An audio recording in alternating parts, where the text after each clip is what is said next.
Hi everyone, it's Dave here. Just a quick video today to tell you it finally happened. I was given a public dressing down today for having the temerity to show my face in public. Wow, what an act of dissidence that is, hey, these days. So a jumped up, aggressive, loudmouthed, masked up zombie publicly admonished me in the petrol station. Wow.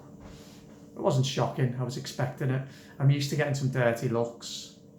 Most people aren't bothered, to be fair. You get some dirty looks. This is the first time I've been publicly challenged. I mean, what the hell? Seriously? That's the it's the power though of indoctrination, of brainwashing.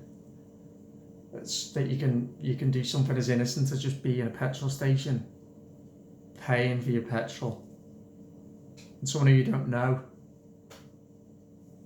gives you a public dressing down because you're not keeping everyone safe, because you're not doing the right thing, because you're not following the rules. That classic, the rules. So I gave her a very pertinent reminder that not everybody who doesn't wear a mask is doing it because they want to rebel. That's why I'm doing it. Because to rebel is absolutely critical at the moment as tyranny descends. However, I gave her a reminder in no uncertain terms that there are people who aren't able to wear a mask because it exacerbates breathing difficulties, or there's people who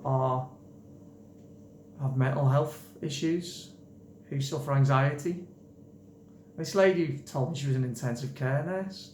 I'm an intensive care nurse. I know about this virus. You're not keeping people safe. Wow. I got both barrels from her.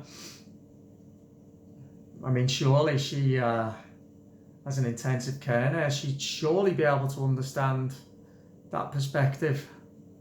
But this is unfortunately the power of brainwashing. It's affected most people in this country, including me at the start.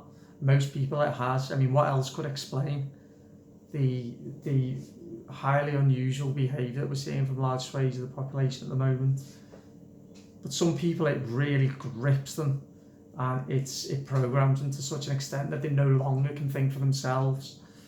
They are merely puppets of the state, agents of the government, doing their bidding for them, which of course is what a tyrannical regime needs. It needs enough people to do their bidding for them. People who don't question, or people who are just scared, so they'll do whatever they're told to. Now, unfortunately, and I don't like to use this word, particularly not when it comes to people in my own country, own neighbourhood. I don't presume she's local, but these people at the moment are the enemy within. They are.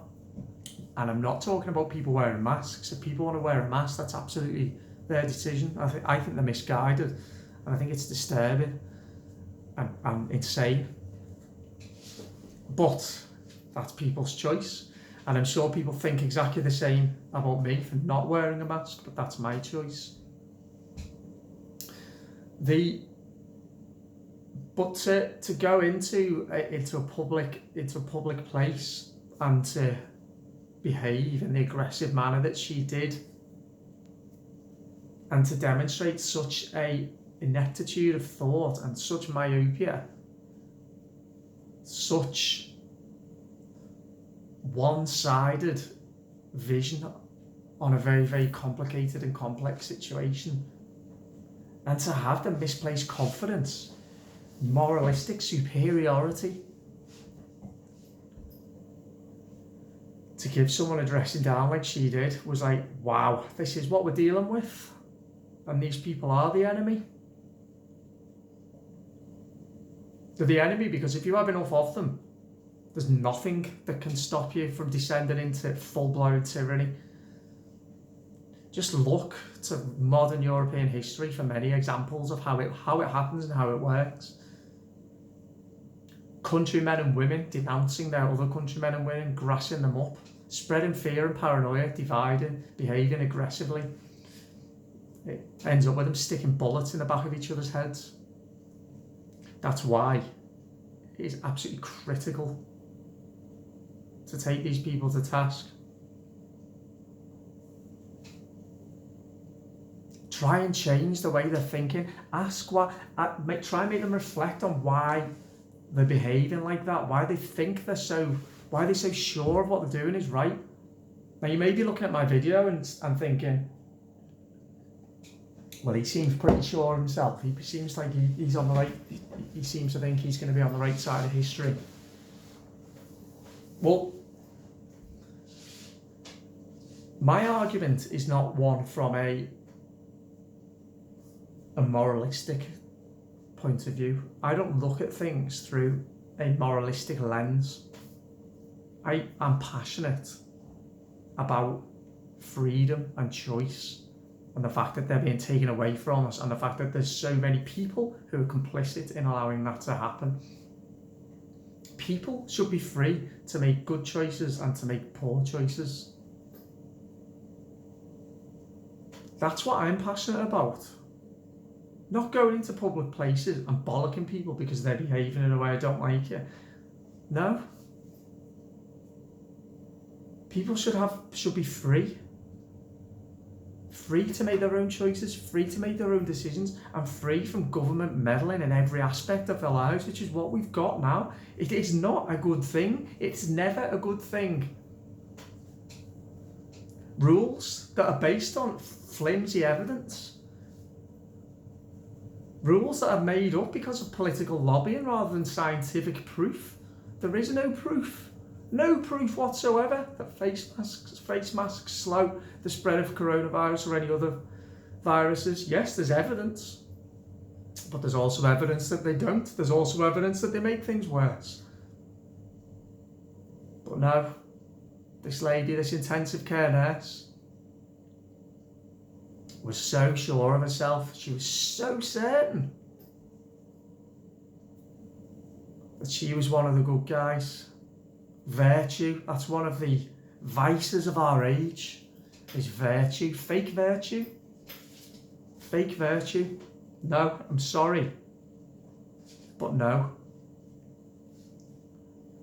I work for the NHS. I'm an intensive care nurse. I know about this disease. What I should have said to her was, I'm just off to deliver pizzas. I know about pizzas. You don't know more than me about what makes a good pizza. It's exactly the same thing. I'm sorry, but no, you're not an epidemiologist. You're not an expert on infectious diseases. You're an intensive care nurse. You do not have the right to lecture me. And even if you were an epidemiologist, you wouldn't have the right to come in and lecture me or anybody else who were just minding their own business. It's very, very, very, very, very dangerous, this. Thank God there's not that many people like her. But please, if you encounter any of these zombies who can't think for themselves and who are aggressive and who are spreading this fear and this paranoia, please do take them to task in a respectful way, which I tried to do. I tried to forcibly and assertively, but without aggression, try to make her see it from a different perspective. And I think it's also important as well.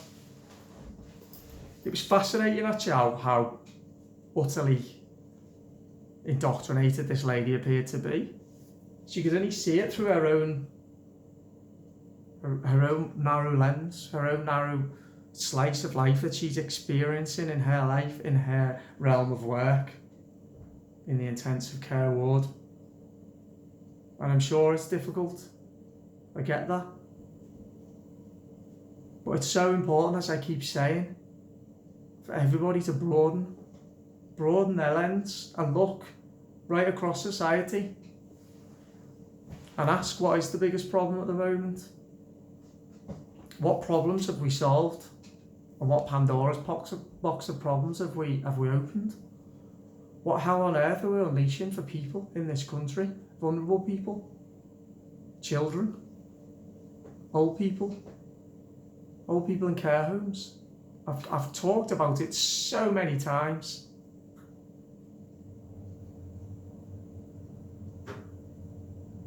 It's absolutely critical that we continue to try to reach out to people to form their own opinions. Stop using media and government slogans, cliches, tropes, one-liners to justify bizarre behaviour. And stop lecturing other people about what they should and shouldn't be doing. And more to the point, with something so big as this as well, as I keep saying, a conversation. Let's have a conversation, a proper conversation. Yeah, so that was today. That was today's experience. And I think that's the main message really that I would say at the moment, is that our reality isn't everybody's reality. Everybody's having a different experience this year. I don't think anybody particularly likes the situation that we're in at the moment. But it's so important to consider things from a wider angle. To not forget about the people who have been forgotten about. I don't think anybody could seriously argue that coronavirus hasn't had the attention, exclusive attention, media attention all year, and that people who've suffered and died from coronavirus haven't had attention and resources, which leaves a hell of a lot of other people with a hell of a lot of other conditions and life circumstances who've been forgotten about and who've been neglected. And it really makes me angry as well. It really makes me angry when I think about the unfair amount of attention NHS staff have had this year.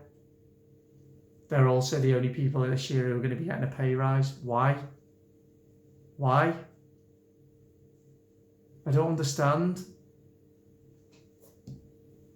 What about the people who've lost their jobs through no fault of their own? What about the businesses small businesses who aren't able to operate through no fault of their own?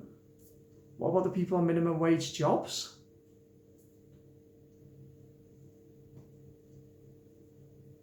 And let's not forget as well, there are people who have worked right throughout this pandemic, non-pandemic, right throughout this, in many different sectors, not just the NHS. What about the supermarket workers, the bus drivers, the postmen, the delivery drivers? Just cracked on. Many of them not earning much money at all, many of them on minimum wage. Has there been any media attention on them? Nah, of course there hasn't. Why is that? Because they can't be politicised. There's no social distancing whatsoever where I work. Does anyone complain? No. Just get on with it. Just crack on. So no. Intensive care nurse. You're not right. And you don't have the right to lecture people. I think this country at the moment is corrupt at its very core. It is so unfair what's going on. There is an enemy within. There are people who have no respect whatsoever, no respect for freedom at all. No respect for other people's opinions. No care, no kindness. It's another hallmark of what happens when tyranny sets in. You don't have kindness in society anymore. People forget how to be kind because they're so fearful. They turn into monsters instead. We've got to be careful here. So yeah. Let's choose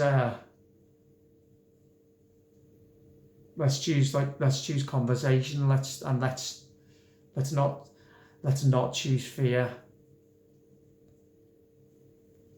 Fear spreads quicker than any virus does.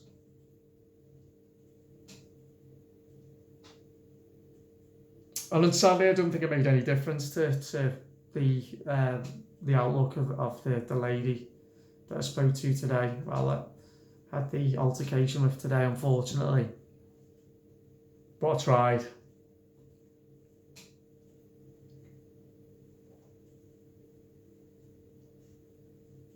And whilst I may not be on the right side of history, who knows? She certainly won't be. How can she be? How can anybody who's actively campaigning against freedom ever be on the right side of history? No, she won't. Right, anyway, that'll do for today. Let me know what you think. Has anybody else had any similar experiences? And how did you handle it? I'd be really interested to hear your experiences.